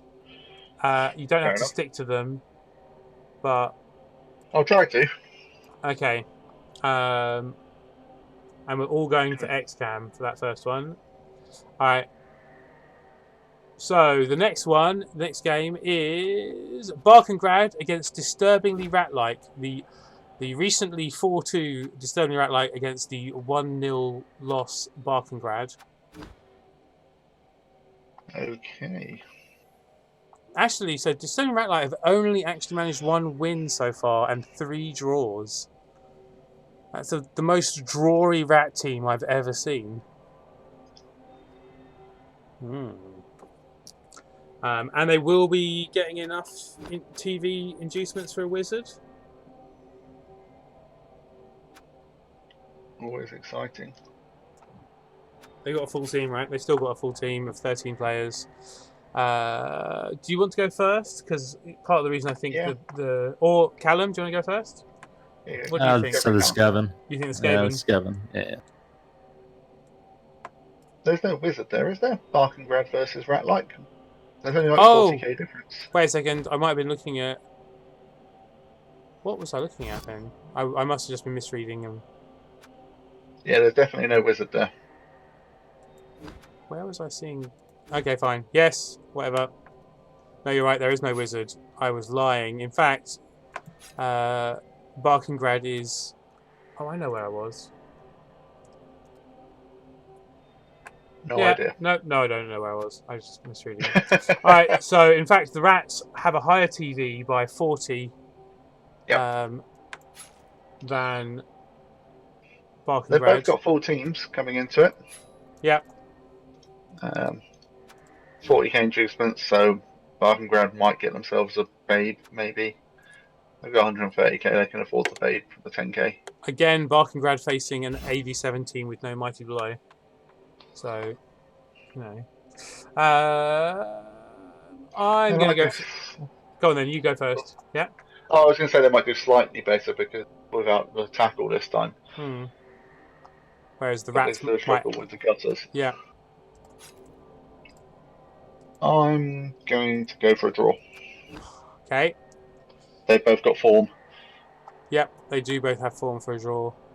That's my excuse. I'll stick with it. I am going for Disturbingly Rat-like as well. It's fair. They've definitely got it in them. Either team could easily win it. Having the movement 10 gutter will make it a lot easier for them. Disco Dave's going Skaven as well. Sorry, having a dyslexic moment. I was using an S, and I can't tell which way around it should go. It's just anyway, fine. Moving swiftly on. So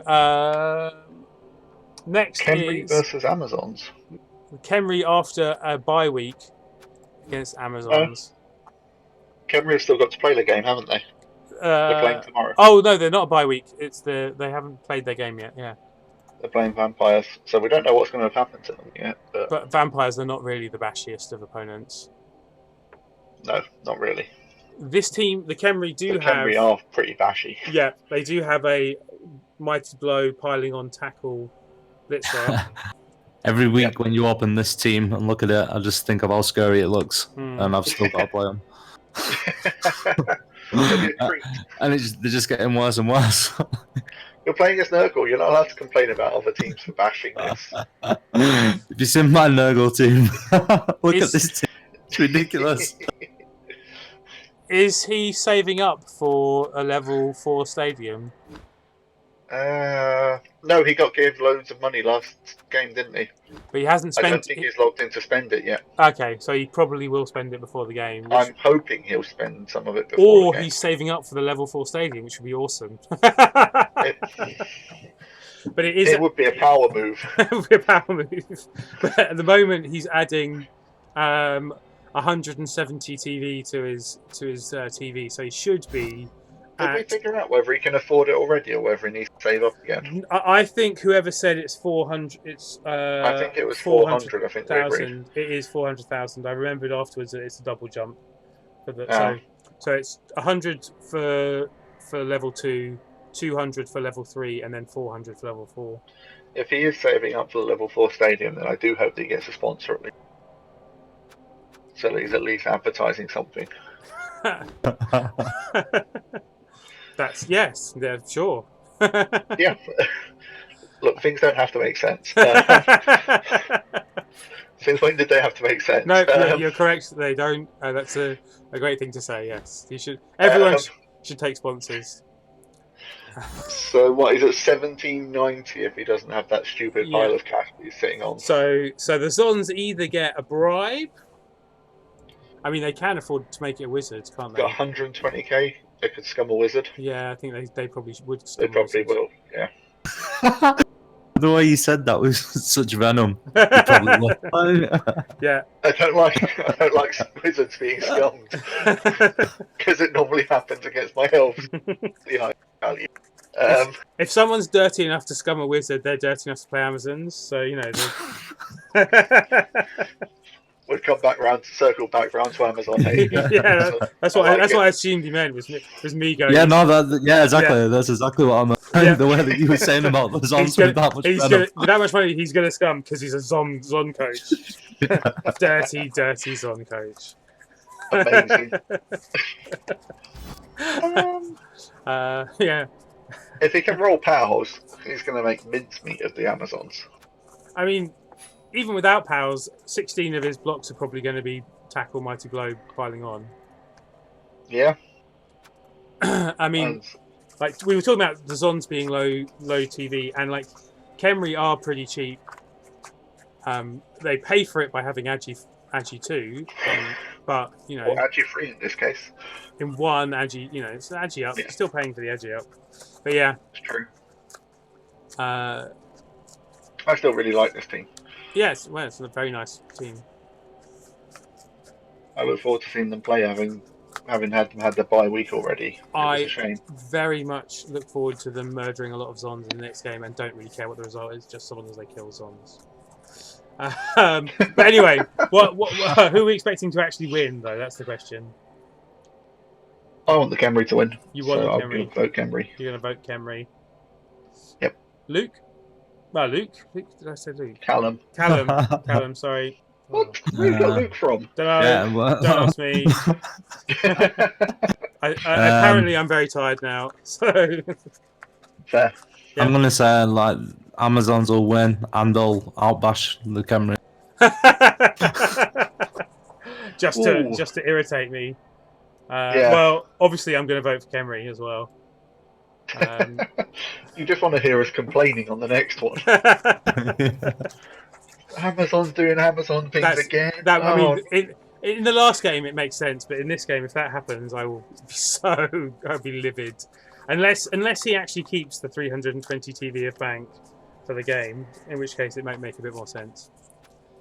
Well, there's only 2 tackle there. Yeah. Just focus them, take them out of the game fast. Well, if he keeps the 320k of bank, they could possibly like afford someone like Zara, who gets the bonus of stabbing against some, yeah. which would be amazing. Moving on. Chaos Black Nightmares against the Bloody Bullies of Varia. Now, Chaos, even slightly mental Chaos against vampires, gets a bit harder to call. Oh, and he's going to be getting some inducements, isn't he? But what inducements? So his TV is hopefully 1260 currently. He's going to be getting 610 of inducements against these vamps. Oh, actually, the vamps, it will depend on how the vamps play against those Khemri with all the Mighty Blow and stuff. The vamps TV may significantly diminish before this game. Well, I've got 110k of Thrall that's not in this game. Yeah. So they're actually at what 1980 normally if they're at full strength. I mean, that Khemri team should permanently remove more than 110 worth of Thrall. Yeah, I would imagine so. As long as they don't kill any vampires, though. I mean, actually, so the vampires have 170 bank themselves at the moment. So maybe they're going to buy something interesting. What's going off with all of this? Vampire number 6. No. No. Just no. Why?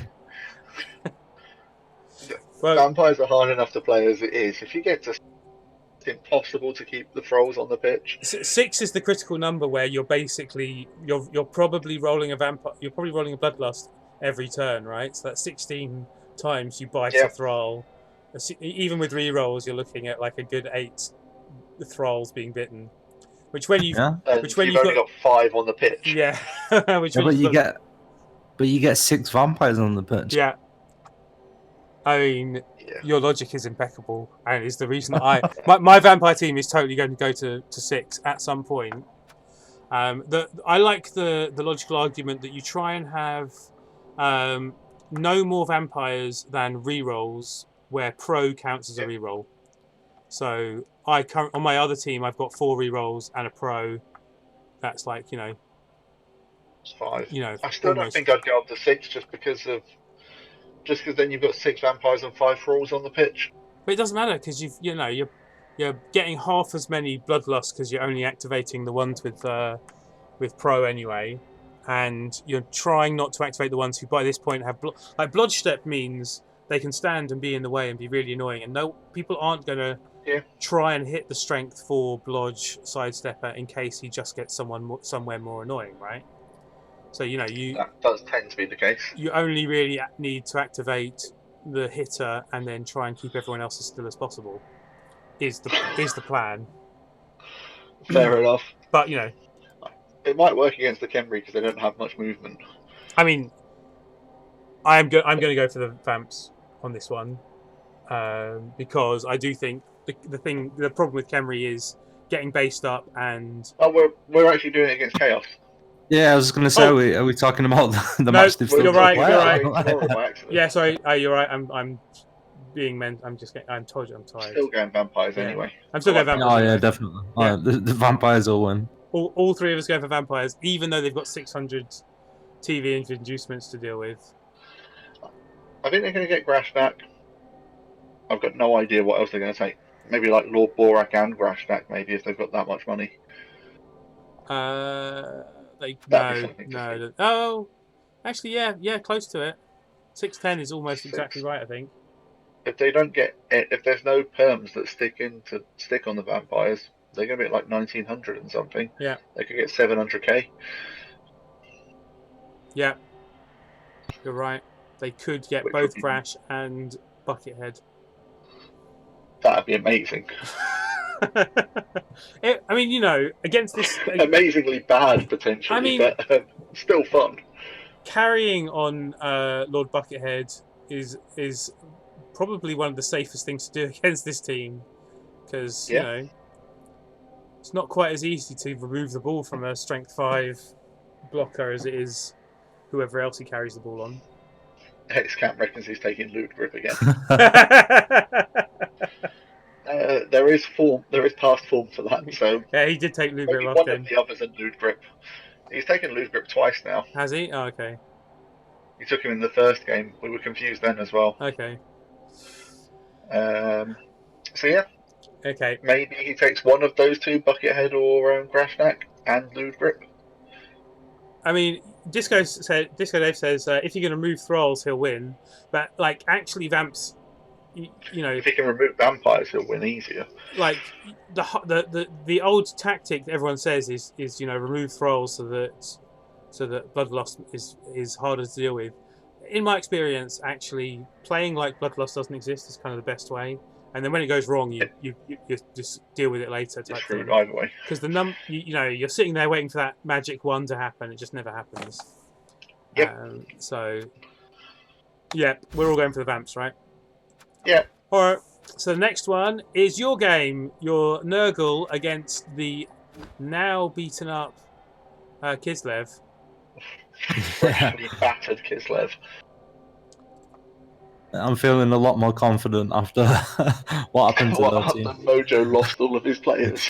Yeah. But I still, I'm struggling this season as it is, so I think it'll probably either be a draw or I'll lose. So as is typical with Kislev, despite being absolutely murdered, they are still only what is that, 80 TV behind you guys? Yeah, 80 TV. And with not, they're getting a journeyman as well, so they're 20 TV behind. No, that was including the journeyman. I was including the journeyman. Only 80 team value behind. Yeah, because Kislev are bloaty. Yep. You could afford to scum a wizard with that, but he'd be mad to do it with over 70k in the bank. It's a terrible idea. And he's away, so he doesn't even, he doesn't get his stadium wizard. Doesn't get his stadium wizards. So go on, it's your game, Callum. What do you think? Probably a draw. Probably a draw. Yeah. You're kind of, is that a almost hoping for a draw? No, I think like the last. Well, I've drawn all my other games, and then the last couple, I felt like I should have drawn them, and just lost out to a couple of critical failures at important times. So yeah, like I'm used to like drawing out games with this Nurgle team now, so I'm pretty confident I could. And Sean Man is now hosting us with 12 extra viewers. Hello, Sean Man TV. Anyway, wow. Woo. Thank you. Yeah. We must be like the last thing on. Quite possibly. Quite possibly. So, I am going to go for a Nurgle win. I think, for me, playing against Nurgle as Kislev is the hardest, matchup, pretty much. You've got the claw. You're going to get removals against a team that are not that far behind you and that don't have any spare players. And you're just gonna murder them unless something actually happens, like a blitz or whatever. It's so hard to survive against a killy team, and you're not that killy yet, so there's a chance they might not die. But yeah, I think Nurgle against Kislev is in your favour. I wish we had the bots. I wish we could see what the bot thoughts at this point. It'd be nice to see. It'd be nice, yeah. I've got a policy of never voting for the person that's the guest, so I'm going to vote for the Kislev. I can't change it round now because otherwise it'd be unfair to the rest of the guys. And it also makes up for you voting against him winning last week. Well, you can see how well I'm doing on the votes. So. How much stock you take, in my opinion, on these things, well, it's entirely down to you, but I wouldn't take much. Yeah. And so, next game, then, is the Druidishi Violets against the Bootleg All-Stars. The Goblins against Eldarin's Dark Elves, who are at the top of the division. And the Bootleg All-Stars have won 3 games, which, frankly, and not lost a game. They have the same record as the Dark Elves. That is amazing. Look at that. Look at that. Outstanding. Yeah. Really good. How? Like, I'm getting to the, you know, are you sure this division's not like, you know, just trying to make me lose points by letting the goblins win? Is that why you let them win, Callum? You know. What was just some sort of secret I tried. signed at the start? We let the goblins win. Before I joined the Discord, the you know, the divisional Discord, everyone went, "Hey, let's make the goblins win everything." That will really mess with people. Yeah, I mean, actually, so they're equal first. XCAM, Eldarin, and Flying Turtle are all equal first. I didn't know. You know, I hadn't twigged that until this very second. Wow. No inducements for the goblins. What the fuck? What are you on about, Dave? They're getting like 500k, Dave. Yeah. No, you're looking at the wrong Dark Elves. You're looking at probably Montagna Blitz or whatever. Yeah. Yeah, possibly. The Druchii Violets have got a very high team value. 490 TV of inducements. XCAM's deflating us and pointing out that one of the wins was the bye week. Yeah, don't care. It's still good for goblins to win, even in the bye week. I mean, you know, yeah, 2-1-0 for 3 games is still a very impressive goblin record, right? I think it's a very impressive anything record, to be fair. I'd be very, very happy with 2-1-0. Yeah. But are they going to keep it up with this goblin team against this Dark Elf team? 490k of inducements. But like Rip isn't that great against Dark Elves generally because they're just going to run away from. It's not going to be easy. And the Dark Elves are at home, so both teams have a wizard. Just to add that little more chaos. Yeah. So. 440k of inducements. How have I miscalculated? Sorry, carry on. No. XCAM can't count. It's 480. I made it 490. 490. Sorry, 490. You're right. Yeah. Cool. Disco Dave says goblins or draw, which I'm, you know, big fan of. It's a solid prediction. Yeah. And I was going with a draw. Okay. I think on that one, going to jump in quick and get the draw in. I think the Dark Elves have got that. Yeah, I think the Dark Elves should win this. I think it's going to take something ridiculous for the Goblins not to get the draw or the win, but I want to see it happen. Yeah. I mean, the Dark Elves have a lot of tackle, a tackle mighty blow, a lot of blodge. They've got a diving tackle. They're a really solid team. They're going to cause no end of problems for the Goblins. Yeah. It's going to take some sort of miracle for the draw or the win for the Goblins. Yeah, exactly. But I still want to see it. Yeah. So the leaderboard has. Fair enough. That still making sense. Is that what I was doing before when I was getting the wrong score for? No. Maybe. Yeah, that's what I was doing before when I was saying that the. Oh, right, fair enough. Is this just total? Why is that 1450 team value on the Goblins then on that leaderboard? That's weird. I think it's just wrong. Could that be including? That might not have taken into account that might have been his team value after his previous game. Not taking into account he's fired the Goblin that got the level up and then spent the money that was over 150k possibly. Maybe, yes. Because he's dropped 30k of team value from going under 150 again because he was at 180 and 20k of value from the Goblin with the skill. I guess which so. Would make it 1450. It makes sense whether or not it is actually that. No, who knows? If that adds up, but it doesn't make sense for it to be wrong on this table, does it? Anyway, yeah. Oh well, never mind. Cyanide doing cyanide. Please fix for Blood Bowl 3. Yeah. All right, so we've all voted. You're going for a draw because you really want to vote for the Goblins, but you don't even you don't think that they're going to actually win. No. So last is the Malekith Kink after they've had a week off. They're the ones who've had a bye week, yeah?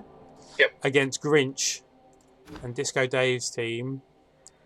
And I think Malekith Kink might actually get a bit of inducements. 80k of inducements. They've got a journeyman coming in, I think. Oh, okay, so 10k of inducements for Malekith Kink. And they've only got 70k in the bank. Yeah. So they're not getting anything. They're not going to scum anything. I don't think it's even worth scumming the babe 40k for it. No. When they've only got 70. No, that means they then can't afford to buy the journeyman if it's still the MVP. Well, they want to buy they want to save the money for buying players, right? So. Yep, definitely. It's going to be an interesting match, this one, because I was just looking at the Dark Elf team thinking they've got a lot of blodge, they're looking pretty safe. But now, I can see those two tackle. One of them's in a plus agi. They haven't got a huge amount of blodge for a Dark Elf team at this level. So yeah, I think they could be in trouble here. Disco Dave could grind them down. Yeah. Out agi the elves with all of his agi up, move up players. And that's no, they haven't actually had the bye week yet, have they? So that's not showing on the results yet. Oh, so actually they will have more cash, won't they? Then 1-1. Oh, actually, they might be able to. Yes, they might be able to afford a bench. That might change my opinions of them. What are you going for? I don't think they'll be able to afford a bench, to be honest, because they need 140k to buy a bench. And they get don't they get like a what's the word? It's a concede win, right? So they get they get double cash. Yeah, I think, which will give them quite a lot, but I don't think it's going to give them enough to be able to afford 2 players and leave them with anything spare. It will give them. Like, they should average about 80k, right? Yeah. Maybe a bit more. But let's say 80k. So they'll have enough, and they've got 70 already. They'll have enough to buy a player to have 11, and then they'll have the 80k from the winnings to buy a bench. That's what I'd do. Yeah, they could do. I'd like to have 12 players if I was their team.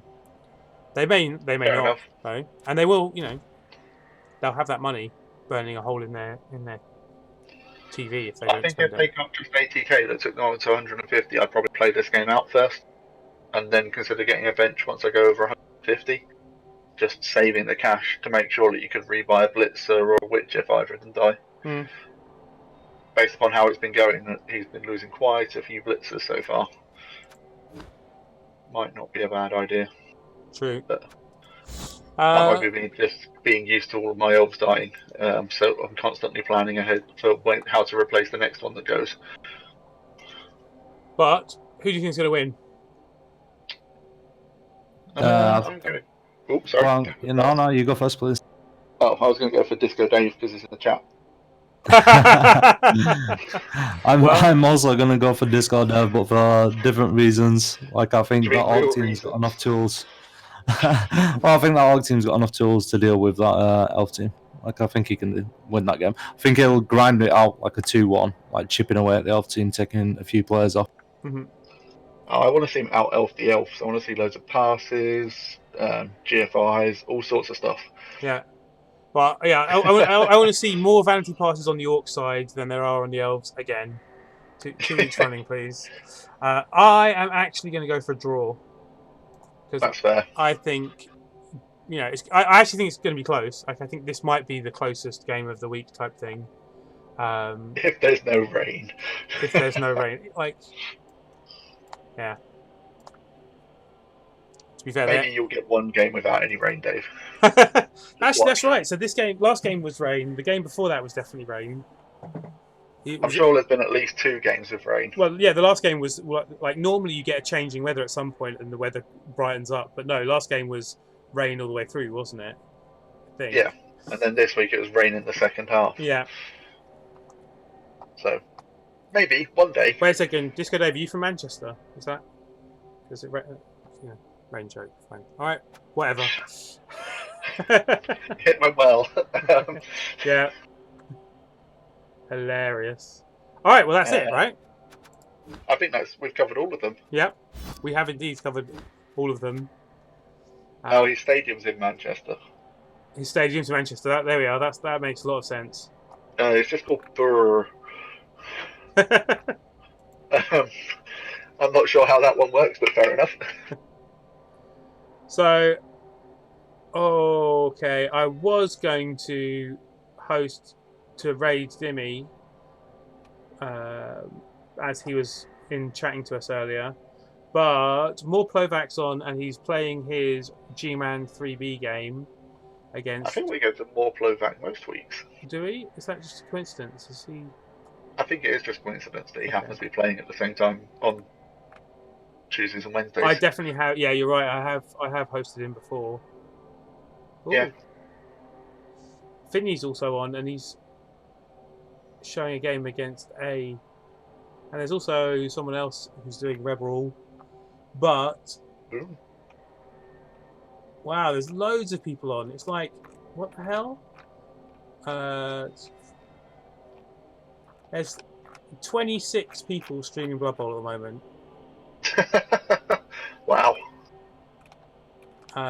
And of those, I am going to host.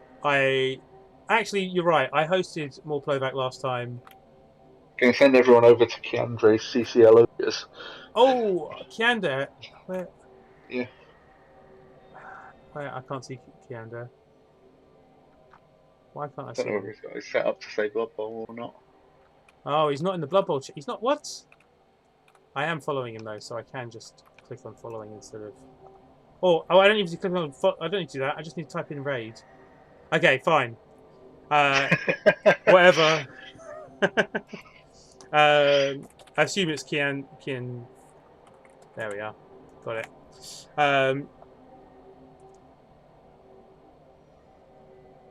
Did you do the? No, I haven't. There's 3 sets of betting I've not added yet, and I will add them after the stream. I'm clearly too tired to do things at the same time, randomly. So I will update the scores for next week. Sorry, I haven't yet. But I'm knackered, so I'm going to go.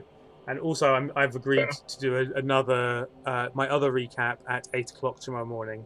So I also need to prepare for that. Yeah, no. The last week's one ended up being on the Friday, but this one is tomorrow morning. So, and I'm also doing my OCC recappy thing at lunchtime tomorrow. So I'm doing like 3 recaps all in a row. It's going to be knackering. Nice. But anyway, Callum, thank you for joining us for all this time. Thanks for having me. It was good. I really enjoy hearing the voices of the people in the division, and and thanks Spoon as well every week for joining me, and thanks to everyone in the chat as well. Yeah.